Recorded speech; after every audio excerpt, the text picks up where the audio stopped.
Pitchfork Media, usually known simply as Pitchfork, is a Chicago-based daily Internet publication devoted to music criticism and commentary, music news, and artist interview. Its focus is on independent music, especially indie rock.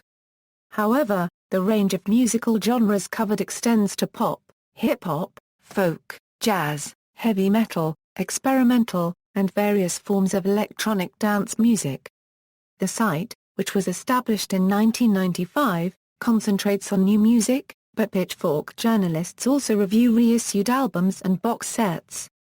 The site has also published best of lists such as the best albums of the 1970s, 1980s and 1990s, and the best songs of the 1960s as well as annual features detailing the best albums and tracks of each year since 1999. History. In late 1995, Ryan Schreiber, then just out of high school, created Pitchfork in Minneapolis, Minnesota. Influenced by local fanzines and college radio station KUOM, Schreiber, who had no previous writing experience, aimed to provide the Internet with a regularly updated resource for independent music. At first bearing the name Turntable, the site was originally updated monthly with interviews and reviews. In May 1996, the site began publishing daily, and was renamed Pitchfork, a reference to Tony Montana's tattoo in the 1983 film Scarface. In early 1999, Schreiber uprooted Pitchfork from its Minneapolis base and relocated to Chicago, Illinois. By then, the site had expanded to 4 full-length album reviews daily, as well as sporadic interviews, features, and columns. It had also begun garnering a following for both its extensive coverage of underground music and its writing style, which was often unhindered by the conventions of print journalism. In October of that year, the site added a daily music news section. Influence, publicity and artist popularity. Pitchfork's opinions have gained increased cultural currency in recent years. Some in the mainstream media view the site as a barometer of the independent music scene, and positive quotes from its reviews are increasingly used in press releases and affixed to the front of CDs. Some publications have cited Pitchfork in having played a part in breaking artists such as Arcade Fire, SUFJAN Stevens, Clap Your Hands Say Yeah, Interpol, The Go! Team, Junior Boys, The Books, Broken Social Scene, Cold War Kids, Wolf Parade, Tapes and Tapes, and Titus Andronicus. Although the site's true impact on their popularity remains a source of frequent debate. Conversely, Pitchfork has also been seen as being a negative influence on some indie artists. As suggested in a Washington Post article in April 2006, Pitchfork's reviews can have a significant influence on an album's popularity, especially if it had previously only been available to a limited audience or had been released on an independent record label. A dismissive 0.0 review of former Dismemberment Plan frontman Travis Morrison's Treviston album led to a large sales drop and a virtual college radio blacklist. On the other hand, an endorsement from Pitchfork which dispenses its approval 1/10 of a point at a time, up to a maximum of 10 points is very valuable, indeed. Examples of Pitchfork's impact include, Arcade Fire is among the bands most commonly cited to have benefited from a Pitchfork review. In a 2005 Chicago Tribune article, a Merge Records employee states, after the Pitchfork review, Funeral went out of print for about a week because we got so many orders for the record. Bon Iver was catapulted to mainstream and critical success after a 2007 Pitchfork review of the album Forever Ago. Pitchfork was the only publication to have included the album on a 2007 end-of-the-year list, while over 16 popular publications included the re-release on their 2008 lists. In the summer of 2011, Pitchfork noted Bon Iver's self-titled release as Best New Music, and later chose the release as the best album of 2011. Pitchfork's critical acclamation of Bon Iver is widely seen as lifting the artist to commercial mainstream success, which culminated with his Grammy Award for Best New Artist and Best Alternative Music Album. Time magazine nominated Bon Iver as Person of the Year in 2012, noting the 2007 Pitchfork review as the indicator that led to mainstream success. Clap Your Hands Say Yeah member Lee Sargent has discussed the impact of Pitchfork's influence on their album, saying, "The thing about a publication like Pitchfork is that they can decide when that happens. You know what I mean? They can say, we're going to speed up the process and this is going to happen now. And it was a kick in the pants for us, because we lost control of everything." Size, readership and site traffic. Pitchfork now receives an audience of more than 240,000 readers per day, and more than 1.5 million unique visitors per month, making it the most popular independent-focused music publication online. On October 24, 2003, the author of PitchFormula.com reported that Pitchfork had published 5,575 reviews from 158 different authors, with an average length of just over 520 words. Together, the reviews featured a total of 2,901,650 words. Criticism. One common complaint about Pitchfork is that the website's journalism suffers from a narrow view of independent music, favoring low-fee and often obscure indie rock and giving only cursory treatment to other genres. Some critics have suggested that the site rates albums from particular music scenes or artists more favorably in order to bolster its influence when the music becomes popular. The majority of criticism, however, is aimed at the site's album reviewing style. Critics argue the site often emphasizes a reviewer's own writing over the actual music being reviewed, sometimes not even reviewing the album and instead criticizing the artist's integrity. Pitchfork is also known to give 0.0 ratings, deeming the work as utterly worthless.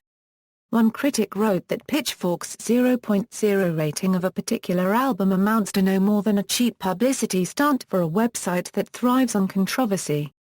The critic also hypothetically asked how a neo-Nazi punk record would be scored in comparison to these 0.0 albums, based on Pitchfork standards.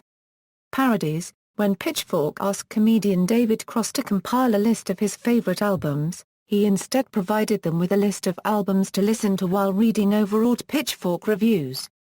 In it, he satirically piled over the top praise on fictional indie rock records, mocking Pitchfork Media's reviewing style. In 2004, comedy website Something Awful created a parody of Pitchfork's front page. Entitled Rich Dork Media, the page makes reference to non-existent, obscure-sounding indie rock bands in its reviews, news headlines and advertisements. The rating system measures music on its proximity to the band Radiohead. A similar, more light-hearted parody was created by Sub Pop, a record label whose musical artists Pitchfork has reviewed. On September 10, 2007, the satirical newspaper The Onion published a story in which Pitchfork Media editor Ryan Schreiber reviews music as a whole, giving it a 6.8 out of 10. Leaked music. In August 2006, a directory on Pitchfork servers containing over 300 albums was compromised.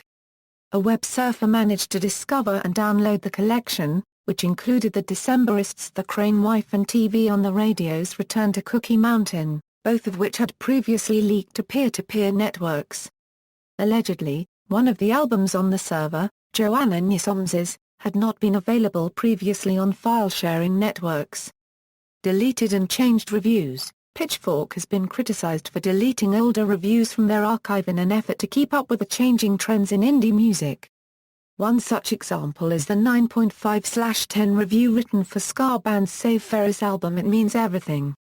Similarly, the original review of Science Fiction by UNKLE received 9.8/10, but the review was later deleted, and when the group released their next album 4 years later, the website gave it a score of 5.0/10 and described it as an improvement on their debut, calling Science Fiction one of the most anticlimactic and jaw-dropping disappointments of recent years, which came up short on little things like, vitality, restraint, emotional resonance, and tunes.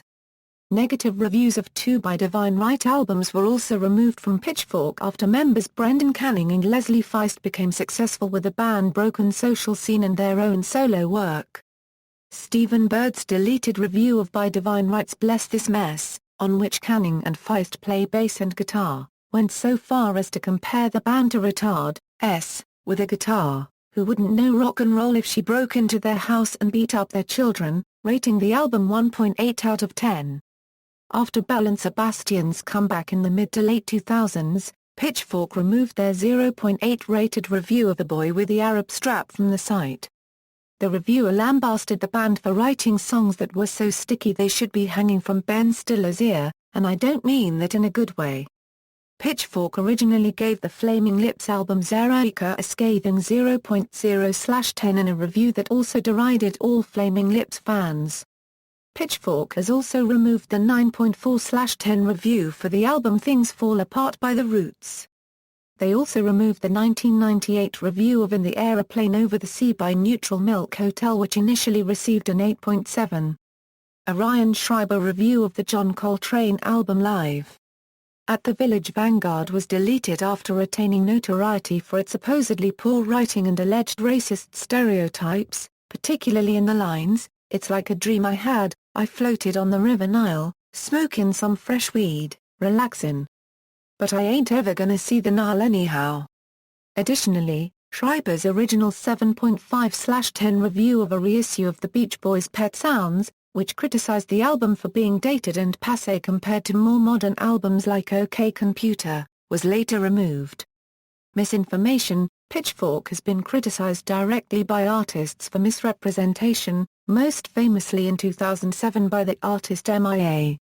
For what one of their writers later described as perpetuating the male-led ingenue myth with regard to her work. Some have argued this is not isolated to Pitchfork in the music press, while this incident was later cited and similarly condemned by the artist Paragraph RK, who criticized the site for assuming female musicians do not usually write or produce their own music. Pitchfork's articles on MIA and her career since the incident have been noticeably negative and have attracted media commentary. An article titled "MIA Uses Pitchfork Tweets to Diss Pitchfork" was printed by LA Weekly in 2010. The Pitchfork Review. In December 2013, Pitchfork Media debuted the Pitchfork Review, a quarterly print journal focused on long-form music writing and design-focused content. J.C. Gabel, its first editor, previously was the publisher of the Chicagoan and founding publisher of Stop Smiling. Pitchfork Media planned a limited edition quarterly publication of about 10,000 copies of each issue, perfect bound, and printed on glossy, high-quality 8x10 or 1/4 paper. It was expected that about 2/3 of the content would be original, with the remaining 1/3 recycled from the Pitchfork website. The International Business Times likened the publication's literary aspirations to the New Yorker and Paris Review. Music festivals. Intonation Music Festival. In 2005, Pitchfork curated the Intonation Music Festival, attracting approximately 15,000 attendees to Chicago's Union Park for a 2-day bill featuring performances by 25 acts, including Broken Social Scene, The Decemberists, The Go Team, and an appearance by Les Savifav. Pitchfork Music Festival. On July 29 and 30, 2006, the publication premiered its own Pitchfork Music Festival in the same park. The event attracted over 18,000 attendees per day. More than 40 bands performed at the inaugural festival, including Spoon and Yo La Tengo, as well as a rare headlining set by reunited Tropicalia band Os Mutants. The Pitchfork Music Festival was held again in 2007. It was expanded to 3 days, with the first day being a collaboration between Pitchfork and the British music festival All Tomorrow's Parties as part of the latter's Don't Look Back series, in which seminal artists performed their most legendary albums in their entirety. Performers that evening included Sonic Youth playing Daydream Nation, Slint playing Spiderland, and GZA Genius playing Liquid Swords. Some of the other artists who performed over the weekend included Yoko Ono, De La Soul, Cat Power, The New Pornographers, Stephen Michamas, Clips, Iron and Wine, Girl Talk, of Montreal, Der Inter, Dan Deacon, The Ponies, and The Sea and Cake. Since 2011, a European winter edition of the festival takes place in Paris. All Tomorrow's Parties. In 2008, Pitchfork collaborated with All Tomorrow's Parties to curate half of the bill for one of their May festival weekends. This was the first event that Pitchfork has been involved in outside of the United States. Rating system. Pitchfork's music reviews use two different rating systems. Individual track reviews were formerly ranked from 1 to 5 stars, but on January 15, 2007, the site introduced a new system called Fuckcast. In it, instead of assigning tracks a particular rating, reviewers simply label them one of the self-explanatory categories: new music, old music, video, advanced music, rising, WTF, the category of their most favorably regarded songs, on repeat, and, for the least favored songs, delete. Album reviews are given a rating out of 10.0, specific to 1 decimal point.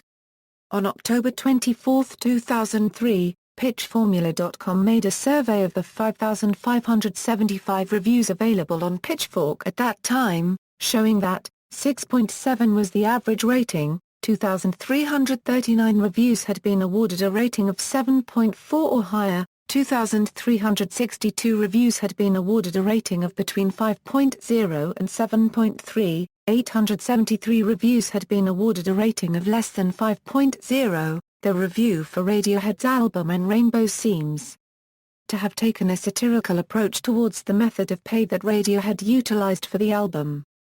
It allows a user to type in their own rating, and when a question mark is clicked, says, "It's up to you." If clicked again, it says, "No really, it's 9.3. British Sea Power's 2008 album Do You Like Rock Music? Was awarded a rating of U2.